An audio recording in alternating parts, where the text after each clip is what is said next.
Hello, I'm Catriona Morten. I'm a sensory psychotherapist, and today I'd like to talk to you about one of the attachment styles. We're going to look at ambivalent attachment, mostly because it's the one that I see most in my clients. So that tells me that it's something that really has a very profound impact on the way that we conduct our lives.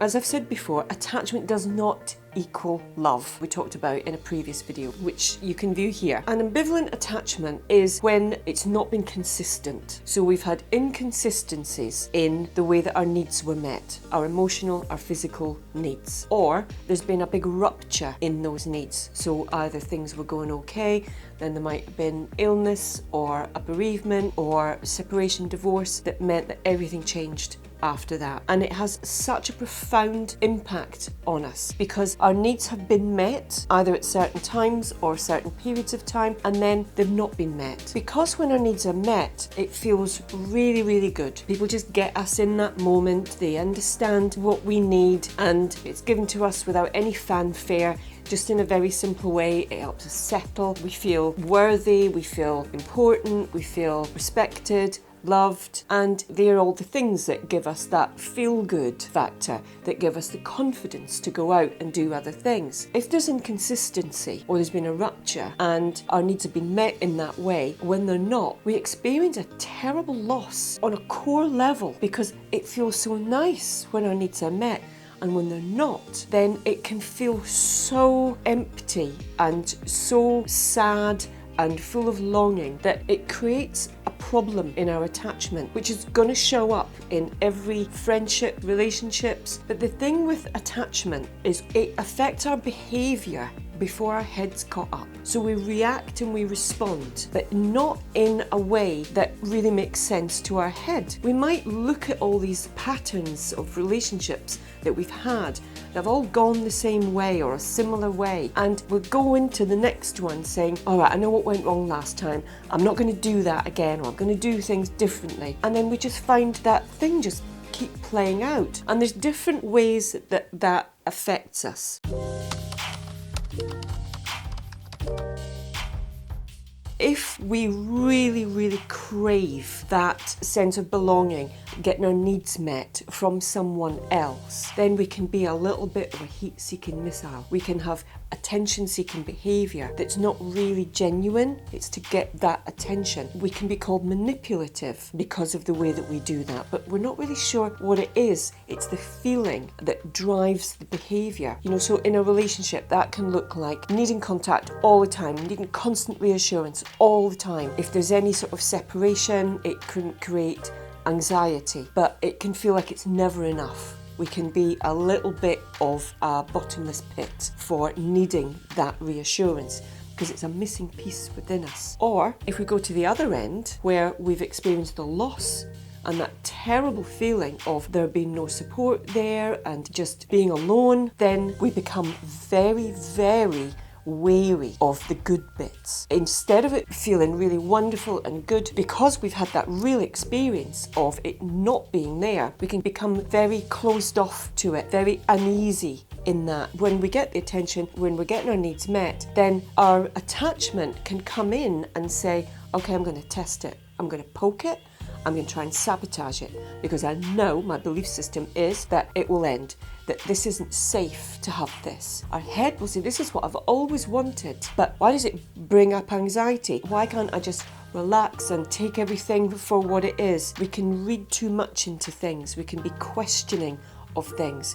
We're projecting that loss and that suspicion and that unease onto the other person who hasn't got a clue what's being played out. So if we're in that place, then we might create some walls to defend ourselves. So that will look like not being able to take someone's affection, being a little bit closed off emotionally, having those barriers and those walls around us, never really feeling like it's safe to let ourselves get attached, comfortable, because the pain of losing that can be catastrophic. And if we're in a relationship and there's any sign of those signals that something's maybe going to go wrong, that somebody wants to go away and do something else, it can create this terrible paranoia of, well, I wonder what they're doing. And the other person receives that as really claustrophobic, that they haven't got any freedom in the relationship. And it can create this horrible push-pull dynamic. I want it, but I don't know what to do with it. And now I feel unsafe, so I'll pull away from it. It creates this terrible conflict within us that plays out physically in our body as well as in our behaviours, because every behaviour is enacted by our body. But we don't understand what's going on.